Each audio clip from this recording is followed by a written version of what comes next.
6:14 p.m. Okay, great. Thank you everyone for joining. And first order of business is to review and approve the minutes from our last meeting, which I believe was March 15th. Is that correct? I'm pulling out my agenda. Okay. Yes.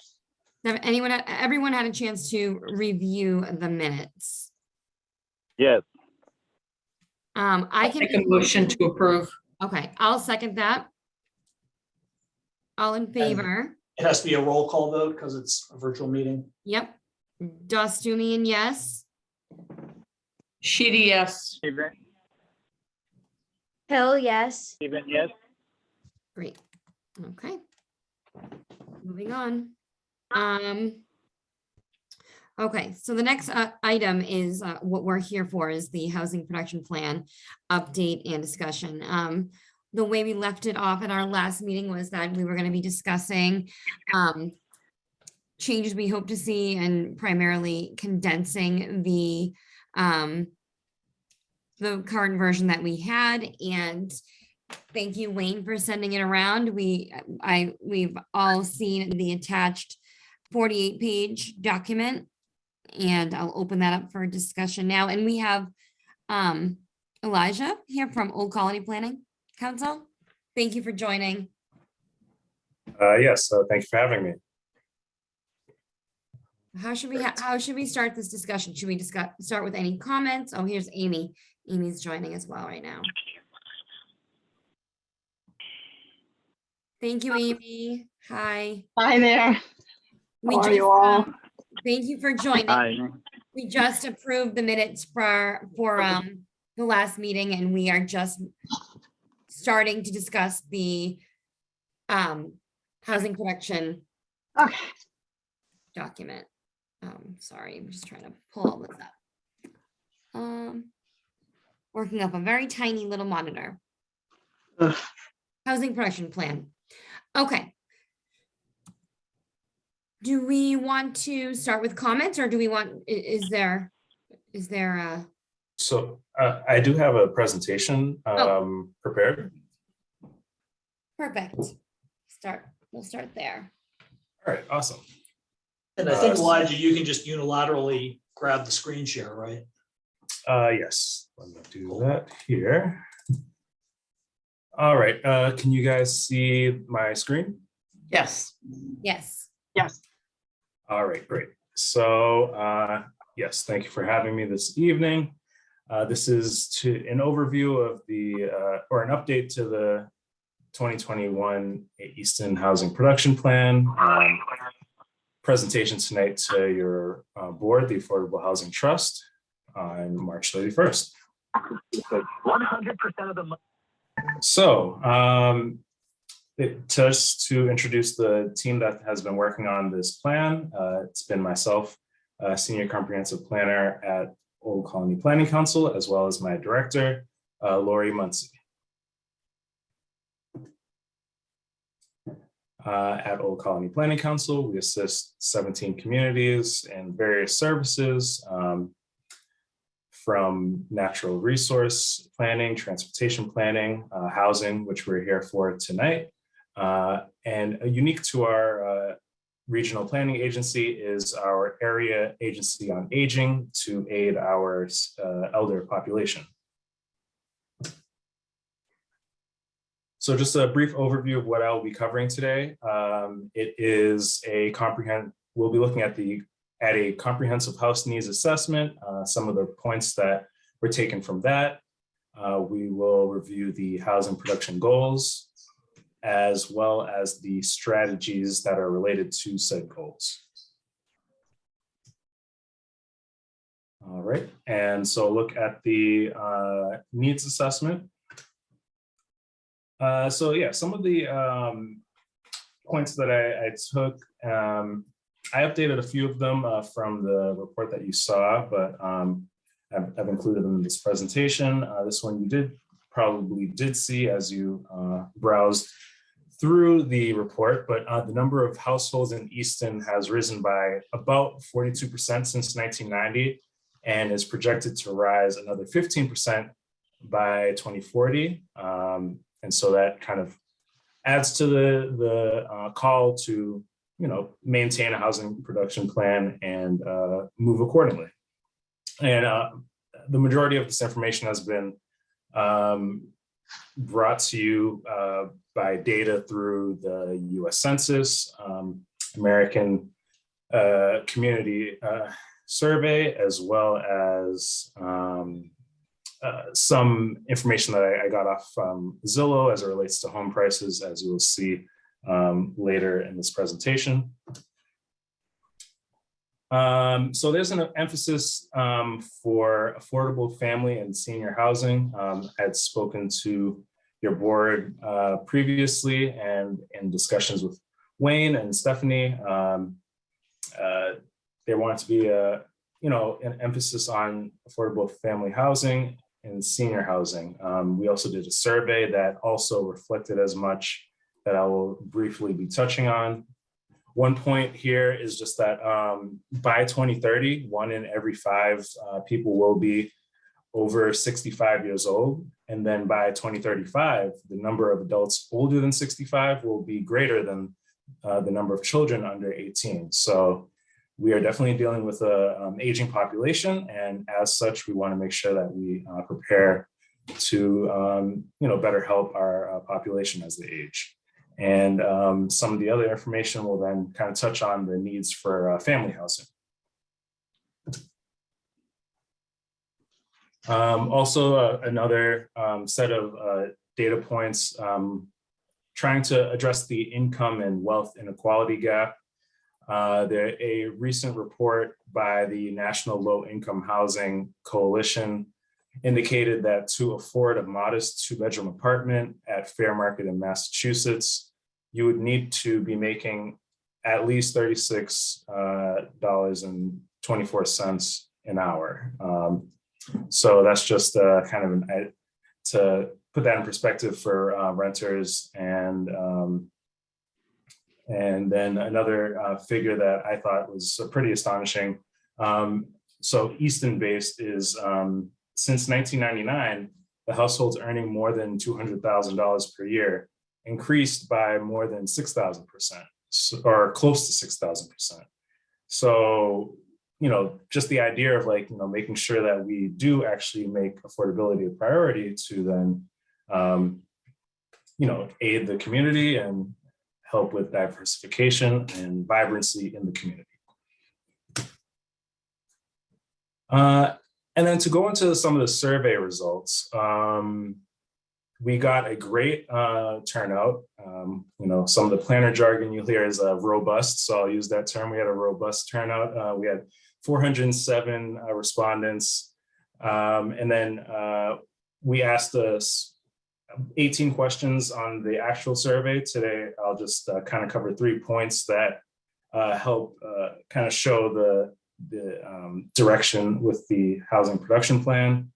When asked the number of people in a household in Easton, over 60% of the respondents said that they had at least 3 people, so 3 or more people in their household. That kind of speaks to the need to maintain and develop family housing.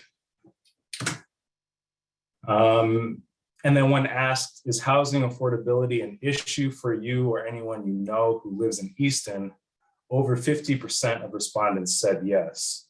And to go deeper into that information, we then asked respondents, a follow-up question to this was like, if you did say yes, what were some of those issues? And a lot of them kind of said either they were on a fixed income, and to be able to even try to, purchase a home was a barrier, or even to rent, certain apartments was a barrier.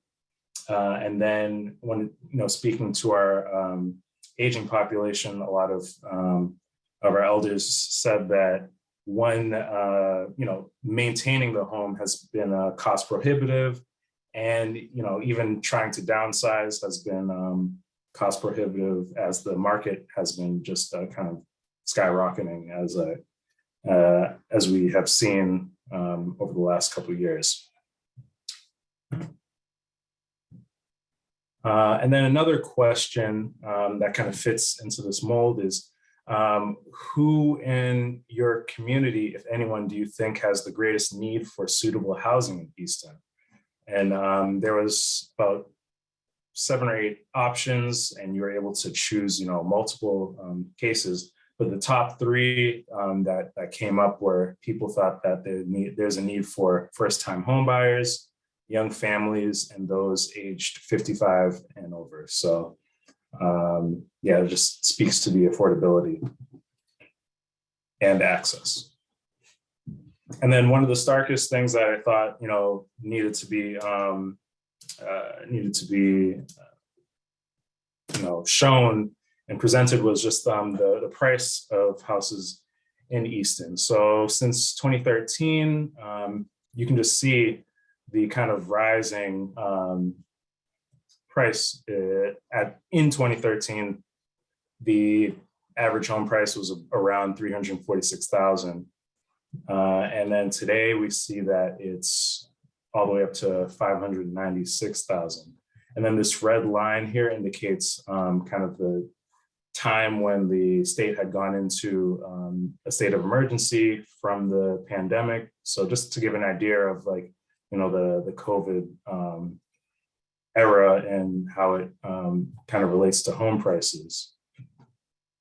And then to kind of drill down a little deeper into those numbers, since the pandemic starting in 2020, home prices have risen by almost 30% in that 2-year period. You can kind of converse that with the price rise in the 2-year period prior to that. So from 2018 to 2020, it rose by just 6.5%. So that's almost like 5 times in this 2-year period.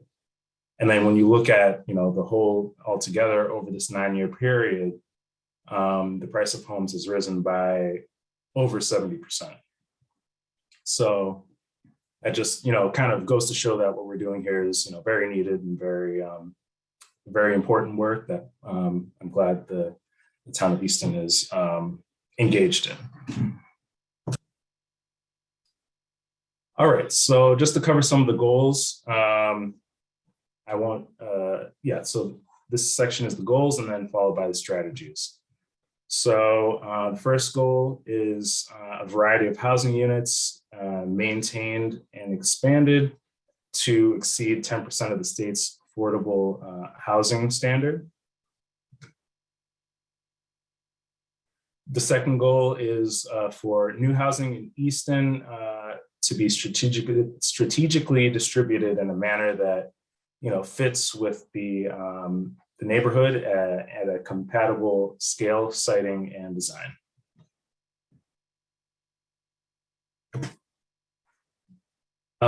Goal 3 is to have new affordable housing construction and rehabilitation encouraged through adaptive reuse of buildings and properties that incorporate sustainable standards.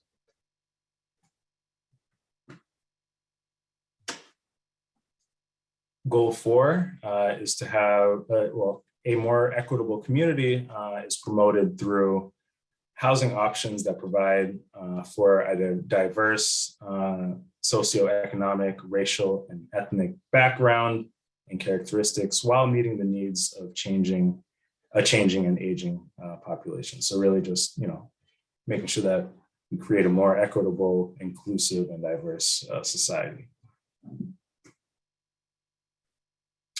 And then goal 5 is as follows. So new residential, multifamily, and mixed-use development will locate in and near existing business centers, transportation hubs, as we see the MBTA community zoning that has been in the works over the past couple of months. And then also promoting walkable, vibrant neighborhoods and ensuring environmentally just and sustainable land use practices. And so this last section, I will just be going over the housing strategies.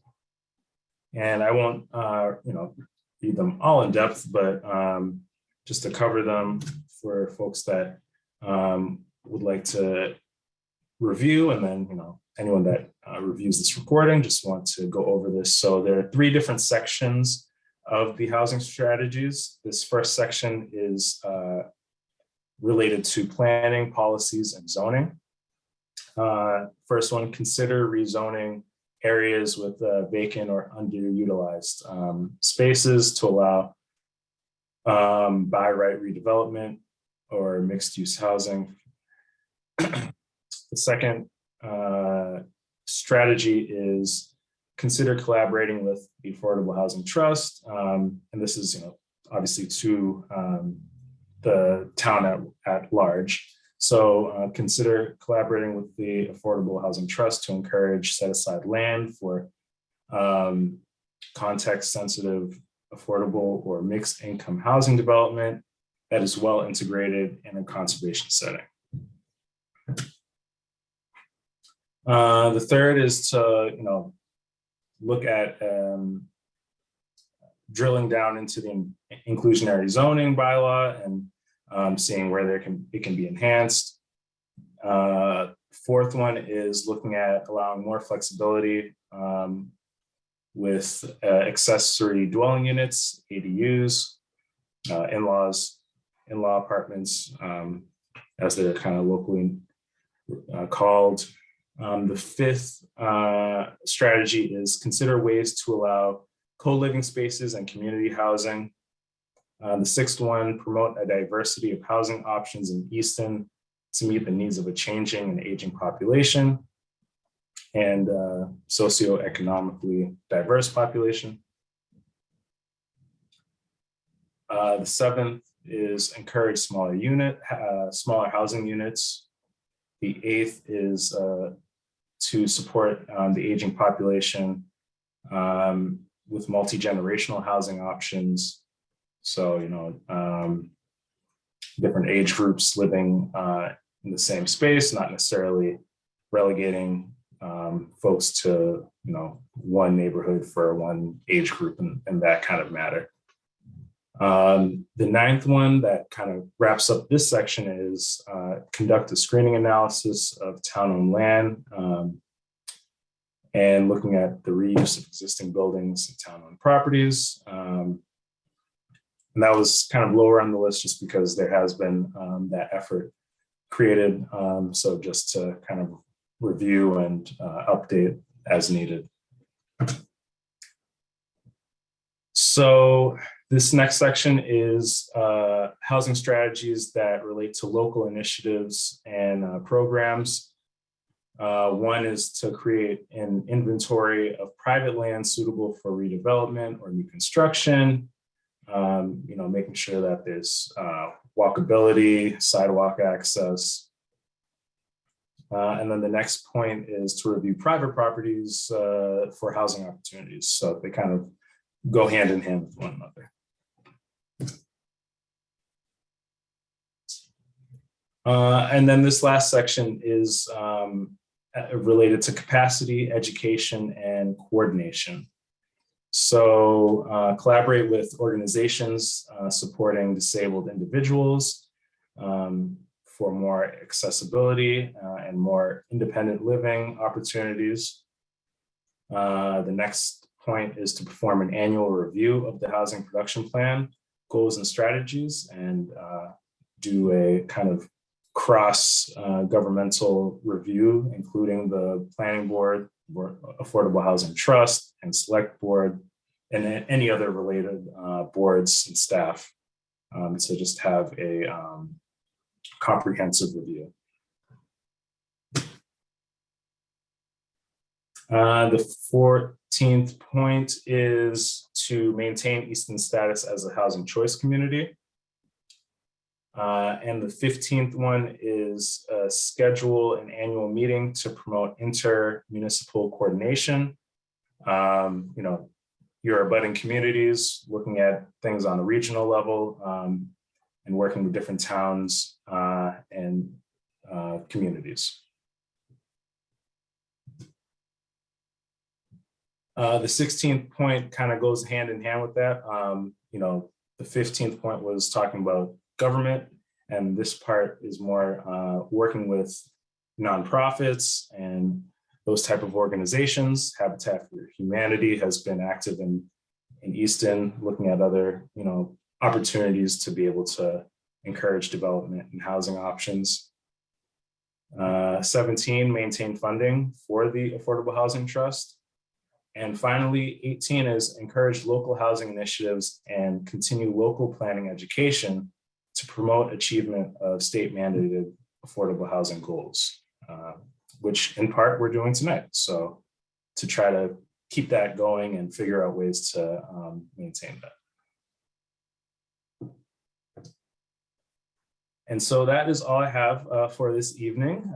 Thank you for listening to my mini TED Talk, and I am happy to answer a few questions if needed. And yeah, I will stop my share here.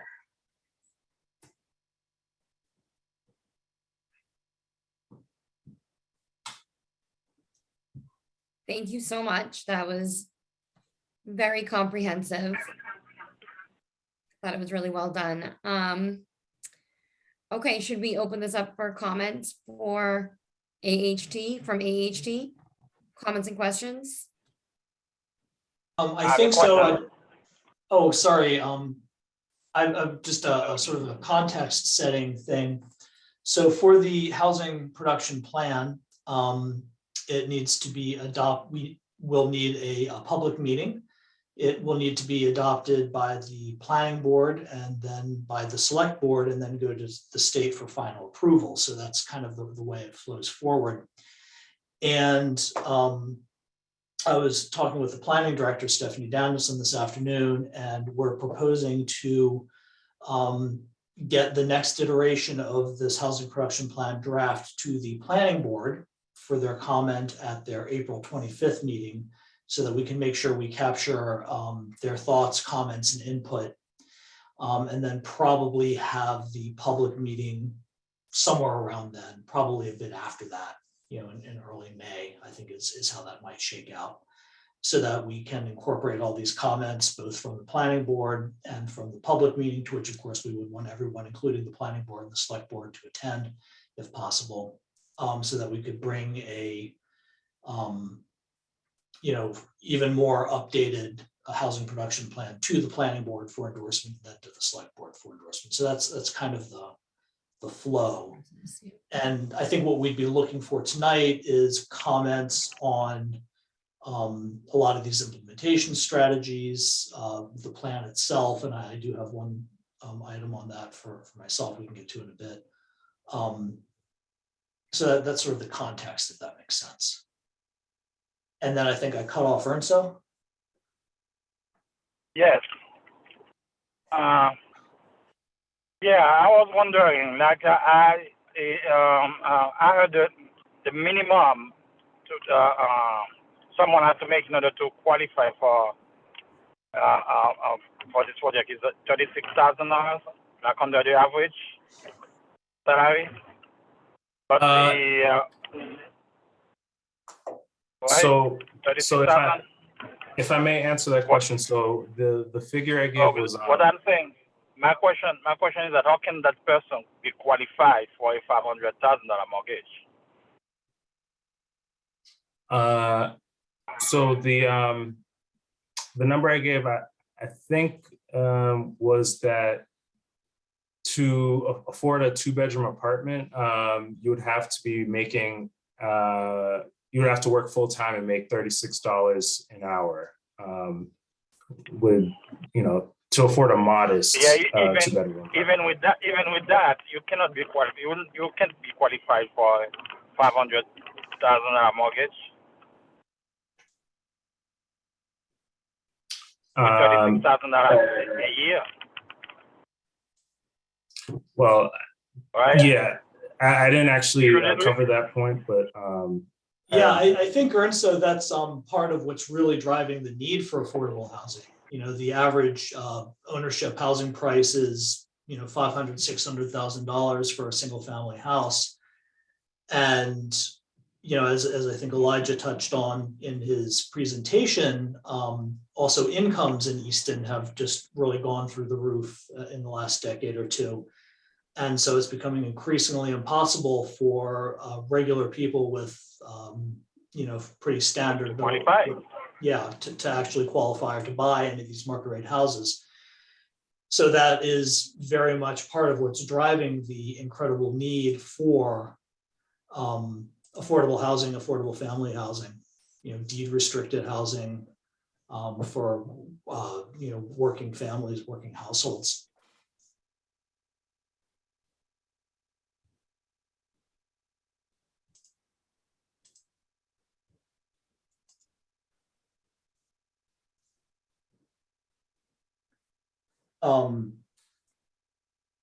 So do other people have other thoughts on, some of the action items or the implementation strategies or the I was plan? wondering, I thought the goals were really great, but there were a lot of them, and I was just curious about the way we phrased them, because a lot of them were encourage, but I thought that maybe this will be going, to the planning board, and I noted some action that the planning board would, my reading of it would be required to take, and I just didn't know how we feel about that, or maybe we should rephrase some of them to make them more of like the encouragement tone. And I don't know if I'm out of line in suggesting that. I open that up for comment, just curious to see this. It's really lofty and there's a lot, and I think they're really good, but I don't know if we should stress that a lot of these are goals that we would encourage looking towards rather than actually requiring. Let me see if I can have some examples. When I was reading. Want me to bring up the presentation or? I don't know that it was in the presentation. It might have been actually in the plan. When I was reading through the plan on the appendix.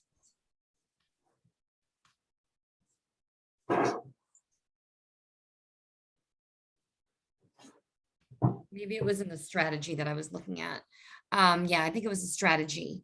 It just seemed like a lot of those were directives that I thought might be just wordsmith a little bit to be more of an encouragement rather than a mandate.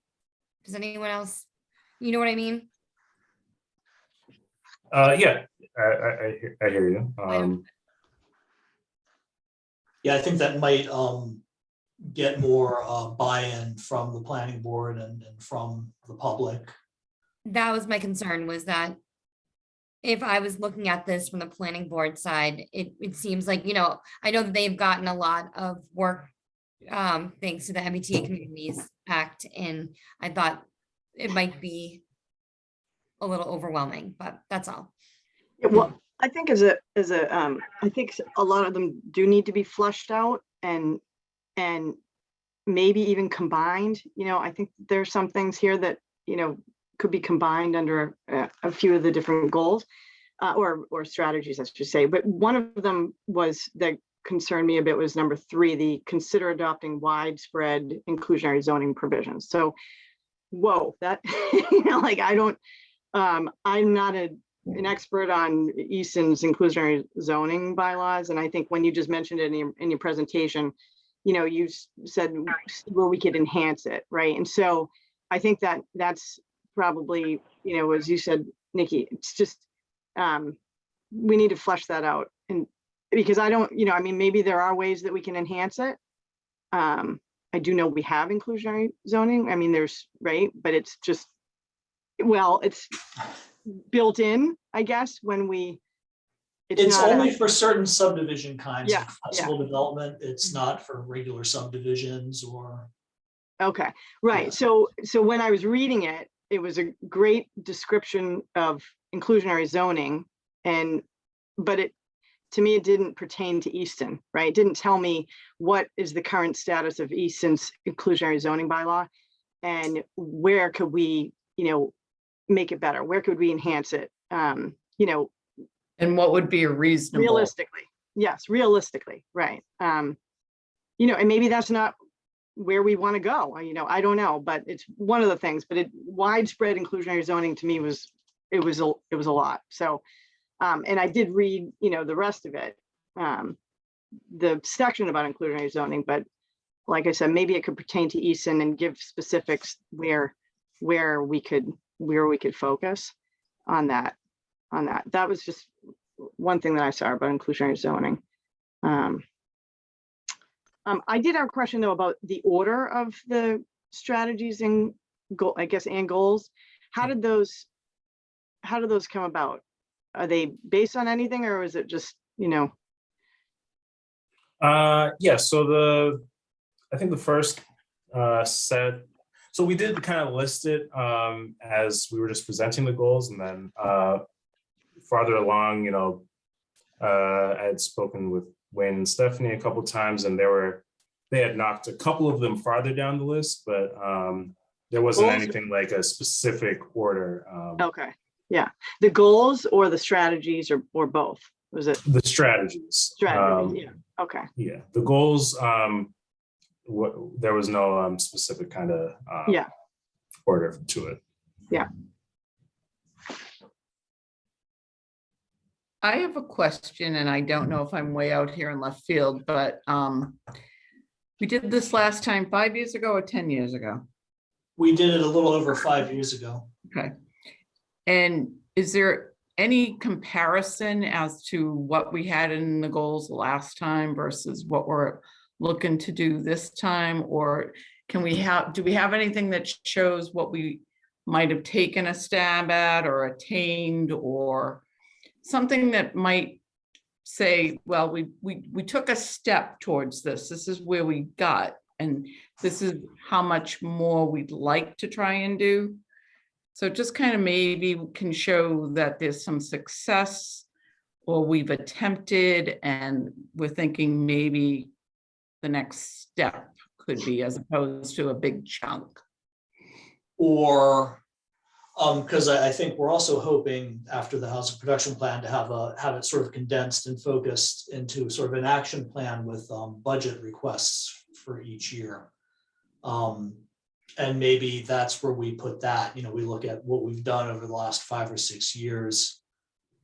And then refer to, this update, what we, like to do, and sort of that maybe could be where we talk about specifically the things the trust has done. And, lessons. Yeah, I'm just wondering if we're regurgitating the same goals again 5 years later. Is kind of where what I'm thinking about is like, so yeah, is there a tremendous difference? Is it very similar? Is it,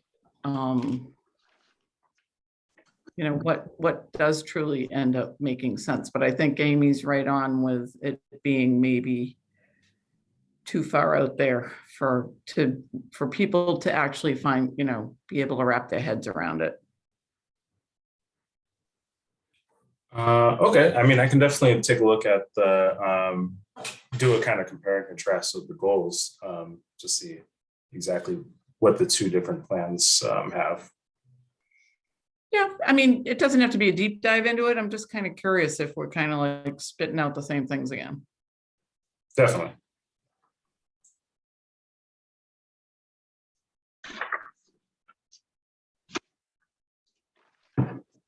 So can we, I guess, just start with the executive summary and see, so I just had so I was reading along, I'm like, okay, here's the process. These are our goals and strategies. And then there are a couple paragraphs about the Metropolitan Area Planning Council and their, some of their findings and the scenarios. And so I'm just wondering, but there wasn't much discussion about Easton and what our goals are, right? I found them later, but I didn't see them right in that first. I mean, I guess it will demonstrate a need to affordably house the increase in the senior population as well as create affordable housing for families. So that's that, but I was just thinking that it would be right here, executive summary. Here's our housing production plan. This is why we're doing it. And,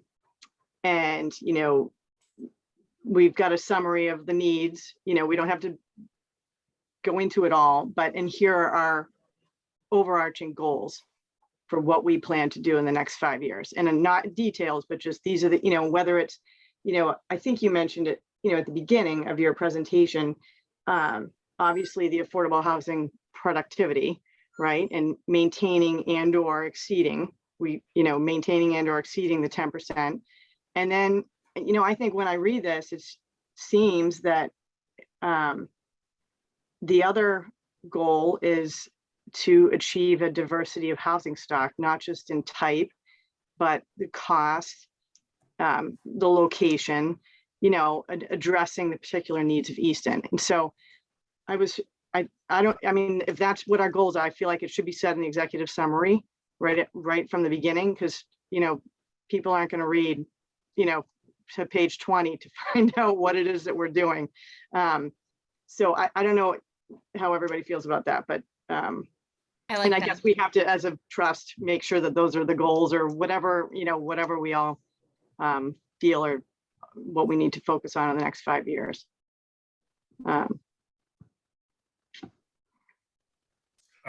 So yeah, I can work on adjusting that first page. I was under the impression that, the first 14 pages would be the executive summary altogether. But I can synthesize it so that, it's like the 14 pages is kind of summarized in that first page, just doing like I can kind of wordsmith that. Right, because when I read about the stronger region scenario and I thought, okay, well, I'll be reading more about that later. I figured that was going to be, but I don't think it's in the rest of the plan. Is that, I couldn't find it. So I think it just. And maybe not I was looking terribly for germane for Easton.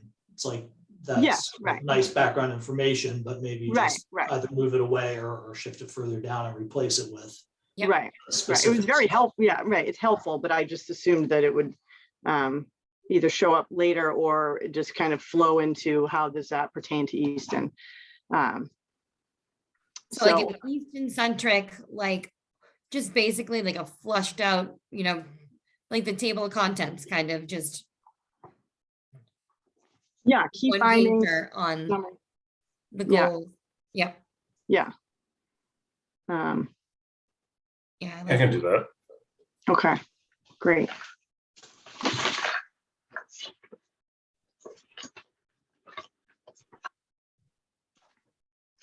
And I did have one, so when we got to, so then I guess the next thing, summary of the goals and strategies. Housing goals, and then it's got an A and a B. So I don't know where those goals came from. I don't know if they came from the comprehensive permit regulation. Does everyone see page 12? Yeah, so that's related to the state law and how the state law, then sets forth the goals for the housing production plan. Okay, so are they from a state law? Is that a regulation that The regulation are consistent? The goals of this plan are consistent with the comprehensive permit regulations as required. And then, so those are, okay, those are stated. Okay. So I just didn't know where that came from. I really didn't. It was like housing goals and I'm thinking, okay, here we are. This is, and I didn't know if that's where. Do you think it'd be better to, he cites it in the beginning. Would you prefer it like if it was like footnoted on that page, the citation footnoted on the page? I think that would be more clear that it's yeah. I just didn't know if that was, obviously we agree with it and, it's we're following it, but it's, I just wasn't sure, how it pertained. And so, I mean, again, it was like, I went to the executive summary, I read through all the findings, and it was like awesome information, like just so great. But then I was like, okay, how are we translating that into our goals and strategies? And then when I read this, the first thing, I wasn't sure where this came from. I thought, oh, maybe these are our goals, the trust goals. The goals of this plan are consistent with. So these are the goals that we should be in the back of our minds from the comprehensive permit regulations. Right, so the Thinking about- permit okay. regulations set Okay, the standard, and then the goals Yep. kind of pertain to those. yeah, okay. Would Um, that be something that is like in a box to the side, or as Nikki says, like a big footnote or something on that page? Or maybe even if we change the subtitle housing goals, like you could just make that the I see what you're saying. I can find a different Yeah, I title mean, for that. It's in here. It's not, but just an introductory paragraph of these, what we're, So what I could do is I'll just move housing goals, like the actual title, to start at where goal 1 is. That way, this kind of paragraph is just like an introductory paragraph, and then the housing goals will be listed to be a little more readable, if that helps. yeah, I mean, on page 20, right, where it says housing goals, like that to me that's, and you probably could just drop a footnote. Although you even say the goals of this plan are consistent with the comprehensive permit regulations, and then drop the footnote with the actual regulations in it, yeah. Yeah, I can Great, I can play thank around you. with that. Okay, great. And then just back to that housing goals, right after the goals, so page 13.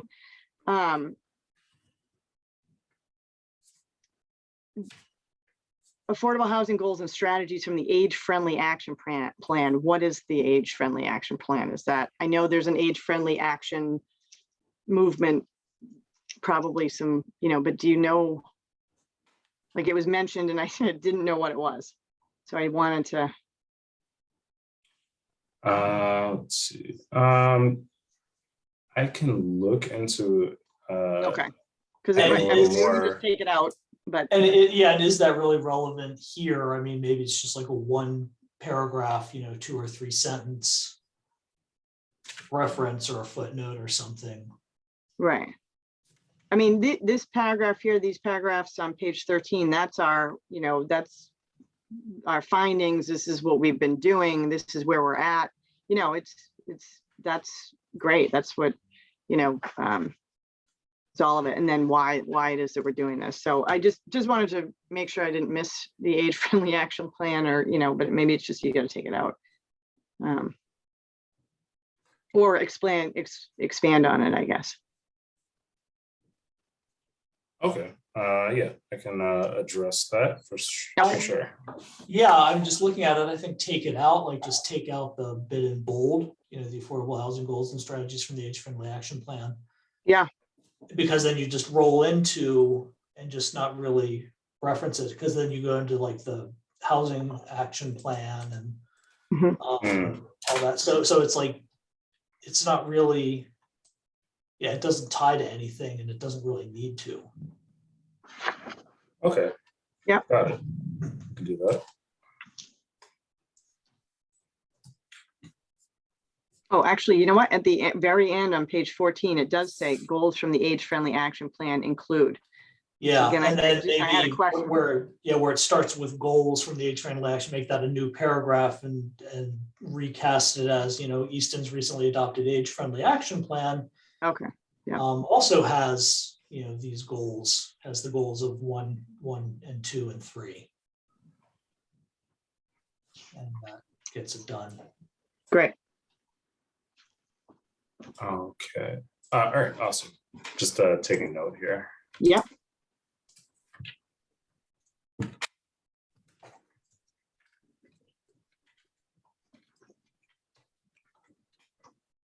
All right, cool.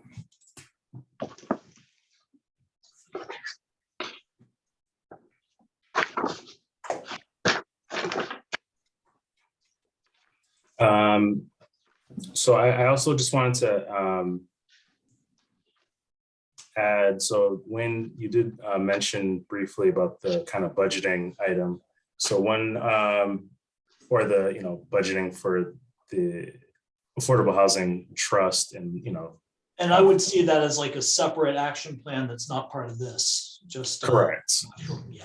So yeah, I just wanted to say, like, once this is complete, then I would have, you know, a month afterwards to then address that and kind of create you know, a chapter almost that would be by itself for that.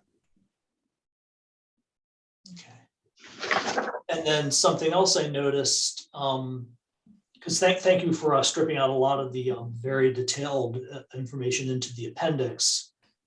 But one thing that I think maybe we might want to pull back out, well, sort of two thoughts. Okay, the first one is in the appendix, the subsidized housing inventory bit. And I'm trying to find exactly where that is.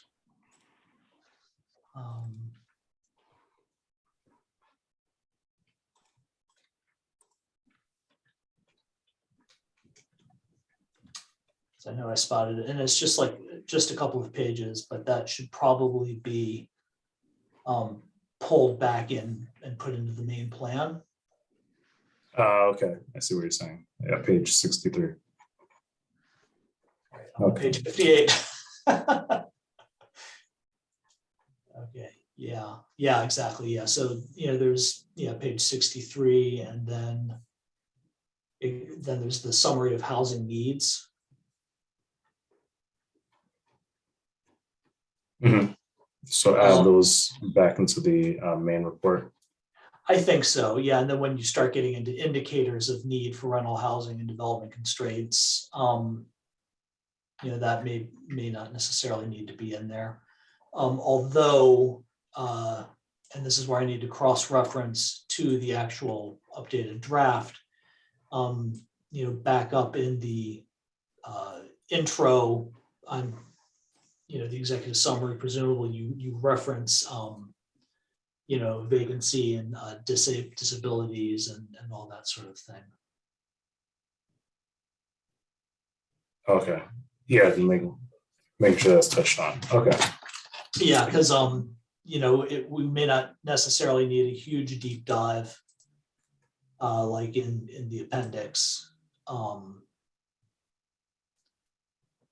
But just like for indicators of need for rental housing, we don't need that whole thing necessarily, but we should have something in the main plan that references cost burden. And you could probably distill a lot of this into one or two sentences about need for rental housing and cost burden. You could do one or two sentences on the development constraints, the limiting factor of infrastructure. Right, those are three things I think that, the summary of housing needs. So move back over, I think, the 40B subsidized housing inventory page, and then the updated chart and the goals that we'd want to hit. And then the summary of housing needs. And then when you get to the indicators of need for rental housing, development constraints, and infrastructure, those could either roll in as they are, or those could be condensed a bit. Okay. Yeah, I can work that on. Okay. And then I'd want to do a cross check and make sure that our numbers on housing that we've produced and our SHI units and so forth is accurate. Right. I was just going to say there's a couple places where it's different. So I'm sure it's changing and it's a work in progress. I know. So the page 19 and 13 they have different numbers. So, but I'm sure we can finalize those.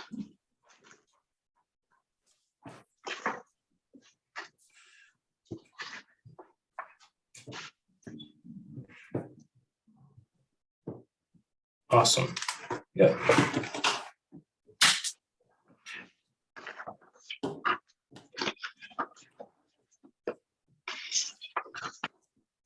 Any other thoughts on the plan?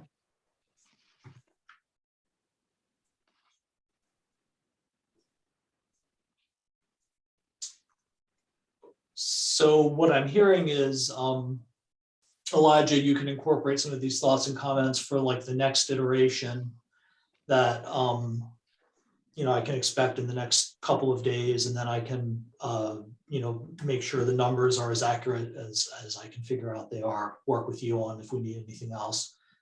Then that housing production plan can be a thing that we put on the town website for reference, that we send to the planning board ahead of their meeting on April 25th. And it'll be like the public document that we'll start getting real feedback on. Yes, so I'll try and get that to you by next Wednesday. I could try Wednesday or Thursday, and then Something like that, I think should yeah. work. Yeah. So can we go back to the goal, I guess the strategies, and I don't know if we feel that we need to go through each, or I did wonder if some of them I feel like could be combined, right? And so I was looking at number 6, promote a diversity of housing options to meet the needs of changing and aging population, and promote socioeconomically diverse populations. So I'm wondering if, so then number 4 and 5 and 7 and 8, Elijah, I'm wondering what you think about, could all those be under 6, right? I mean, it's kind of like a, Or does it help us with actual things to work towards, like specific? specific, yeah, is it? Well, I mean, 6 is kind of broad and, so, and when I was reading the list, I did see, well, when I was reading through it earlier, I did see that 6 and 8 might have an ability to kind of be mixed together, because they both kind of touch on the aging population. Yeah, definitely.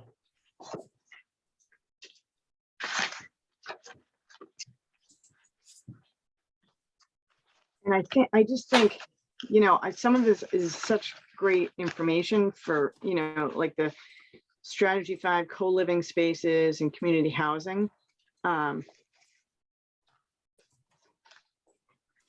As well as the accessory dwelling unit section. But I think that it can be, especially with the common housing, or I just think it could be condensed. We've got a lot on it, and we get kind of detailed about it. And I mean, I don't know, is it, it's a lot of detail, but I think it's something we want to mention as certainly, an option, a creative way to address these needs. So I don't know. And also accessory dwelling units. It mentions the bylaw, and then it says the bylaw is restrictive. I don't know how it's restrictive. I don't know if we want to say that it's restrictive. Maybe it's saying, we want to say that the restrictions in the bylaws, could be relaxed to promote, greater flexibility, or, something like that, more general, or get into the details of it, which I think you do a little bit. I remember I read this part yesterday, but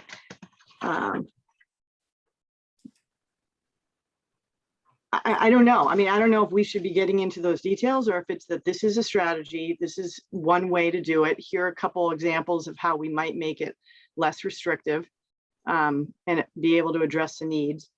But that would be working with the planning board and zoning, and, I mean, so I don't know. I'm just, just trying to kind of condense things into these strategies and not get too detailed about it.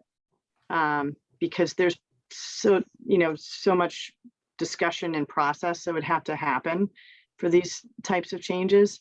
I don't know. Does anyone else have any thoughts on, again, I guess just trying to make it so that it's not, and no one's getting into the weeds about, communal housing or, things like that. Being able to pick it up and say, these are the strategies, these are the objectives maybe of what we're going to do in the next five years,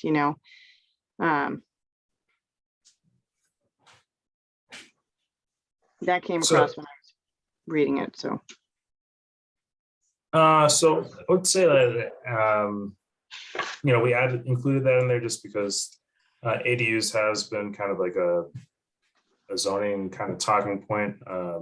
Yeah. I would say on a statewide kind of level for, some years now. So just making sure that it's mentioned and Yeah. set aside. Doesn't necessarily have to be, comprehensive, but Yeah.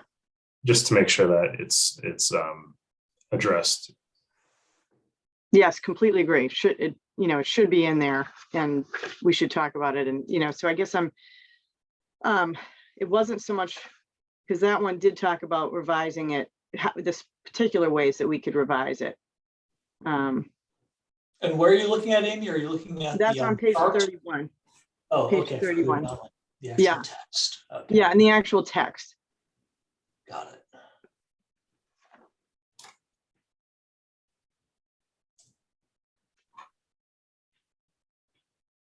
Okay. It might just be that we, that we work with the planning department, to propose a bylaw amendment that, considers more flexibility and, for example, that's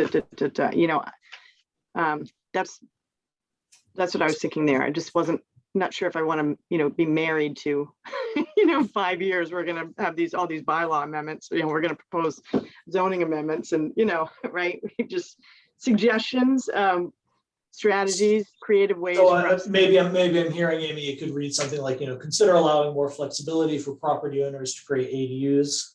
Yeah. Possibly through, considering them as a right or, not restricting them to relatives or increasing the square footage and just leaving it that rather than Right. The details. more detailed bullet points. Yeah. Okay. Makes Right. I mean, sense. because, this is our housing production plan. So I have no, we as a trust need to be happy with everything that is said in here. So I, don't want to be going into the weeds again of bylaws and things like that, but overarching principles of what we think would, are creative ways of meeting our goals, I think that's what we could try to focus on and get, take out some of the details. Even though the information is very important too. So, there's just finding that balance, I guess. And so for the next one, or strategy 5, I guess. Yeah, that was 4. Strategy 5 is great, but it's 2 pages of some very detailed information about co-living. And again, another great alternative and idea, and we know it's out there, so we want to explore it, but just maybe taking out some of the details of it. A whole lot of detail, isn't it? So it could be something like, strategy 5, consider ways to allow co-living spaces and community housing more explicitly. Shared living arrangements, not a new idea, but made a resurgence. And then maybe just get rid of the, co-living as a type of intentional community. Seniors and co-housing always have more people. One example of shared living. Right, and then there are many different and types of co-housing, and yeah. Include, they have with certain features such as, a common living area, clustered housing, and shared outdoor space, and just kind of leave it at that without describing them all. Okay. All right, let's see.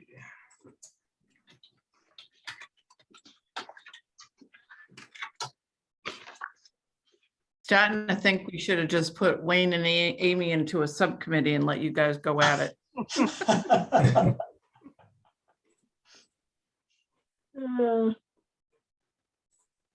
All right, cool. So I have that comment there. And then something I did notice, Elijah, and maybe it's easier to point it out in the chart, going back up to goals and strategies 1 and 2. And then you can sort of make sure that that carries through to the more detailed stuff below, but consider rezoning areas with, and then instead of vacant underutilized offices, I would say underutilized commercial or industrial buildings, commercial, industrial, or institutional buildings. Okay. Because we don't really have underutilized office areas.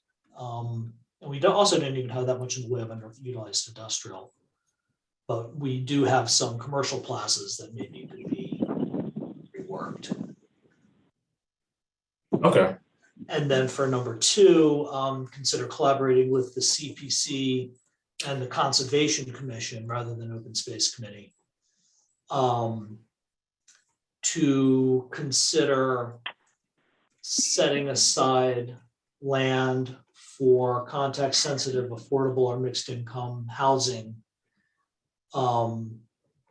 as part of a larger conservation, as part of larger conservation projects.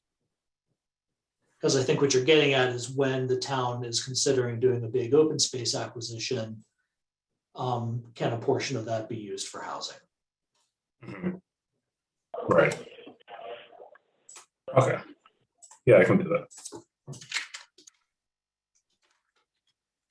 All right, that is noted.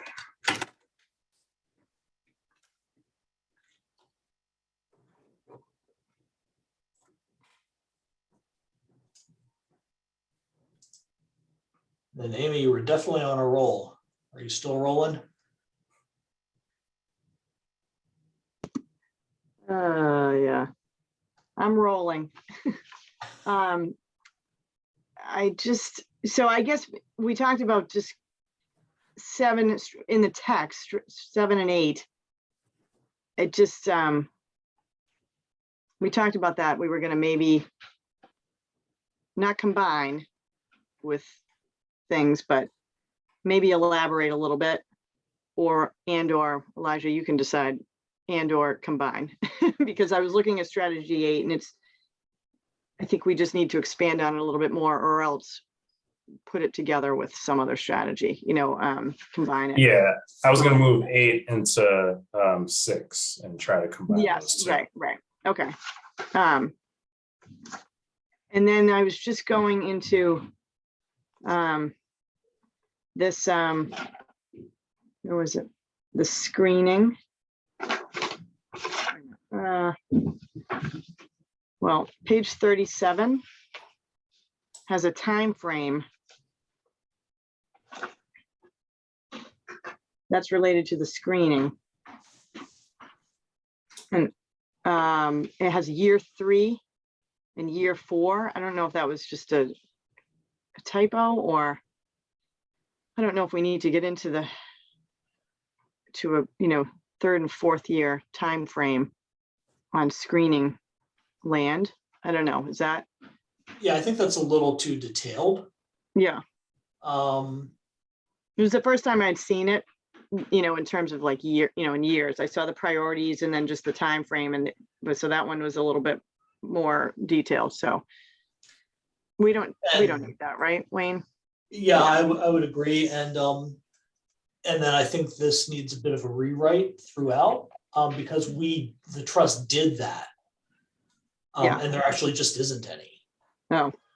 I was we- hoping that we would we've- continually, and they'll just pop up. I don't know. Yeah, No. so we've already done the ones that are actually developable. And,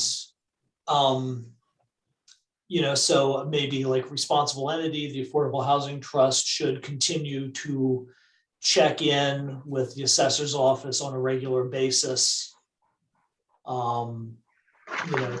To see if there are any recent tax title properties, something like that. And then the sort of priority two, the process of analyzing town-owned land. I'd probably get rid of, year 3, 4, and 5 or something, but as priority two, begin conversations with what, like the municipal building committee, the town administrator's office, because something that's going on in the background here is those of you who went to town meeting, they appropriated money to consider a new public safety complex. So we've got the DPW site on Center Street, we've got the old Center School property down on Center Street, we've got Morrow Hall, we've got the municipal use land over at the Gill property. So we've got the water department down on Bay Road. We've got the police station and I think fire station by the schools on, what is that, Lothrop or something? Columbus, one of those going back to the school complex. Okay, so like theoretically, some or all of those could be consolidated at one or two of those locations. My guess is everything's going to end up at the Center School site, but that's just one man's opinion. But there is, I think, an opportunity to be part of that process and analysis and see if some of these municipally owned properties could be repurposed or reused, for affordable housing. So I think that would go into timeframe priority two. And like, how do we rewrite that? Begin conversations with, town administrator's office or municipal building committee, something like that. And we want to tread a little lightly because we don't want to have have this get unproductive. So, begin conversation with, town officials or something like that, or with town entities on potential reuse of several current town public safety and DPW and water buildings or facilities, something like that. Okay, yeah, I can, just also, if you could send me the recording of this meeting, because I will try, yes. full disclosure, as a new dad, I'm kind of running on fumes right now, so Yeah, I think at 7:30, a lot. to make sure I get all of your comments. Because there's not a lot of. But sort of yeah, I could random definitely look town-owned at land sitting adjusting around. the time frame. Yeah, because there's not a lot of random town-owned land sitting around, but there are these facilities that are quite likely going to be consolidated somewhere, so there will be an opportunity for that, I think. I'm sorry, Amy, continuing. Yeah, and then again, I think it's just, strategy 14, the housing choice community. I think it can be condensed to, we'll continue to maintain its status as a housing choice community, and it's pretty much said in the beginning, but I just think we got into a lot of detail there that I didn't know where it was coming from. Trying to make it, less criteria and regulations, and a little bit more just an explanation of what we'll do, and is less detail, so that could come down. And then I think the last one was the strategy 15. Again, I think it can just be condensed, absolutely annual meetings that promote intermunicipal coordination, and maybe just say, a few examples, maybe an annual housing forum, work with regional boards, just condense it so that it's not a full page of it. And then that way there's more room and we can get into more of the details on those things that we need to address. And one last thing is that is that we didn't have in here about maintaining or extending affordable housing restriction or affordable deed restrictions when they are due to expire, which we do anyways. Do we need to mention that? Obviously staying on top of any soon to expire affordability restrictions. Are there any, I know that you. There may be a handful down at Easton Country Estates. I think they were like the 30-year ones from the 90s. Yeah. But I think most are perpetual. Okay. Is it worth mentioning? Should we, we do it. We need to do it. I don't know. It's just, I don't know if it's in a 5-year plan. Maybe like a line in the SHI section. Okay, Continue monitoring. Yeah. Deed restricted. It's not necessarily a strategy, but it's certainly something we need to do. Okay.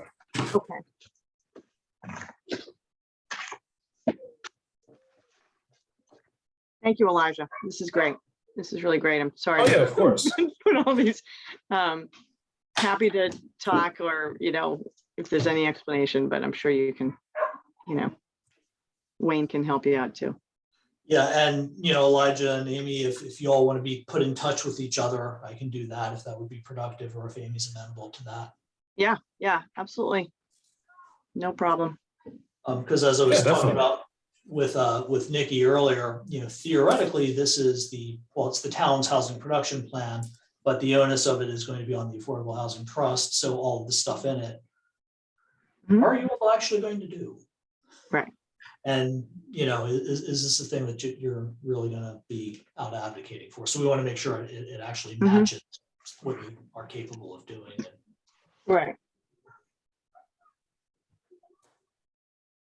Makes sense. Yeah, I'm happy to connect and kind of make sure we have the best product that we can have.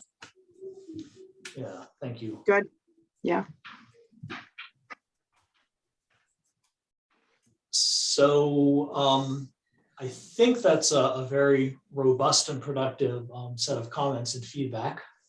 Thank you, Amy and Elijah and Chris Ann and Nikki. And Sam and Ernzo.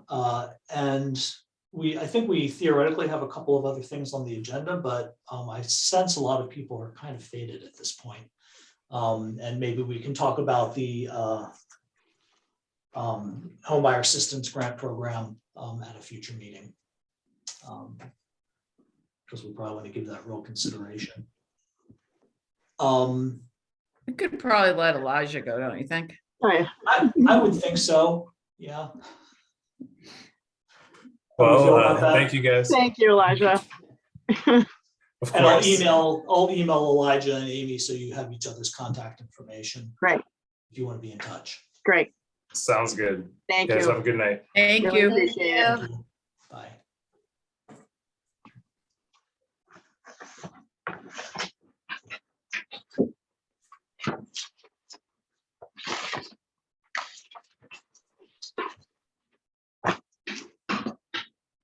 So was the only other thing on the agenda to decide about future meetings? Yeah, if we defer the homebuyer assistance grant, it's like, what is our regular monthly meeting? Is it like the first or third Thursday of the month at 6? Does that work for people? First or third, is that what you said? Yeah, the second Thursday is the Community Preservation Committee meeting, Yeah. which is another board that I support, so. No, First or third, either one's fine with me.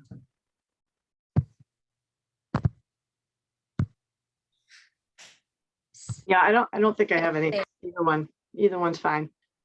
okay, It's just good for me to be able to know like what to consistently set aside, like it, but it doesn't matter which one, but the consistency would be very helpful. I agree. At this time, I mean, there might be some changes down the line for me, but right now, either of them work, so. Whatever we get on the books. okay, and then, so I can email that out just as a standalone confirmation, so I'm hearing that Nikki, Amy, Chrisanne, and Sam can all do do we want the first or the third? Pick one, be arbitrary. As of today, I would say go with the third. The third, okay, The third Thursday in April, not the first. yeah, because we'll be seeing each other again real soon, yeah, not that it's not always a pleasure. All right, So so. it would be a pleasure, but Okay, so the third Thursday at 6 PM, I will send out an email that works for all the 4 board members and me, I believe, on the call. So pending feedback from Stephanie Ernso, who has left the meeting, or Jen Stacy, will assume that, and then if any of those are a hard no, if that's a hard no for any of them, then we can reconsider. I spoke too soon. I'm not here on the 21st. Oops. You want to be here on the 10th? Or the 7th, rather? Which is next Thursday, that's, That's what I was like, oh, we can't do this again in a week. There just won't be, I mean, we could just do the 21st and miss you. that'd be fine. On the I way, don't, what day? it's April Thursday, the 21st 21st. is the That's- third Thursday.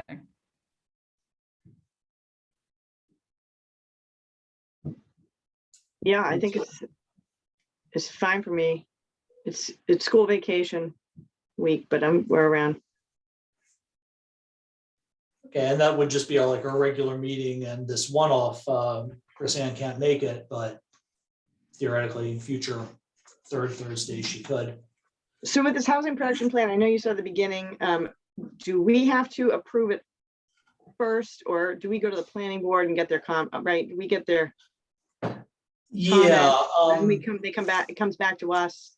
weirdly, the Affordable Housing Trust doesn't actually statutorily have to do anything.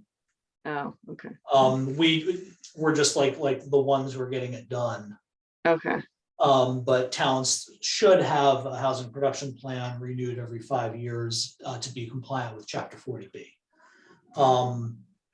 And, some part of the town government should be doing that. And a lot of towns just don't. And then, it's kind of a mess. So the flow would be, we're looking to get this updated draft plan in the next week or so, and then forward that to the planning board members for their comment. Not approval, but their comment at their meeting on the Okay. 25th. After which there will be a public meeting, advertised, get a lot of people to come, make sure the planning board comes again if they can. Make sure the select board show up if they can, because after all that, we need to get it finalized, and then it has to be, endorsed or approved by the planning board and the select board and go to the state.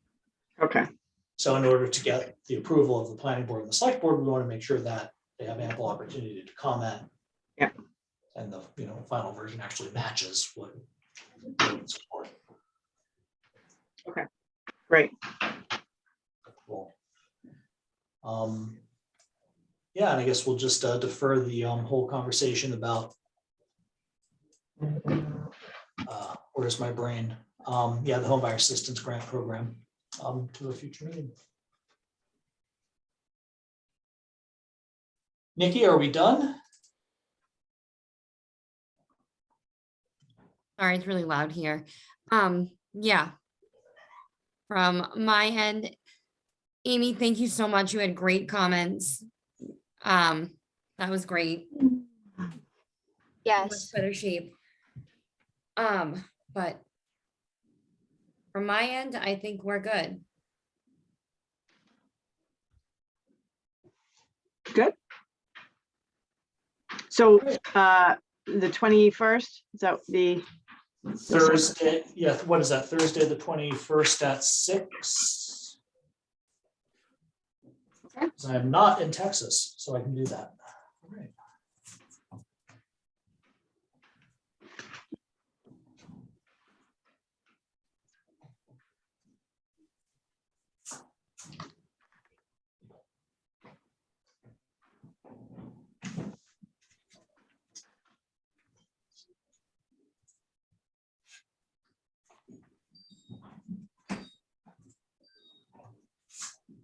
okay?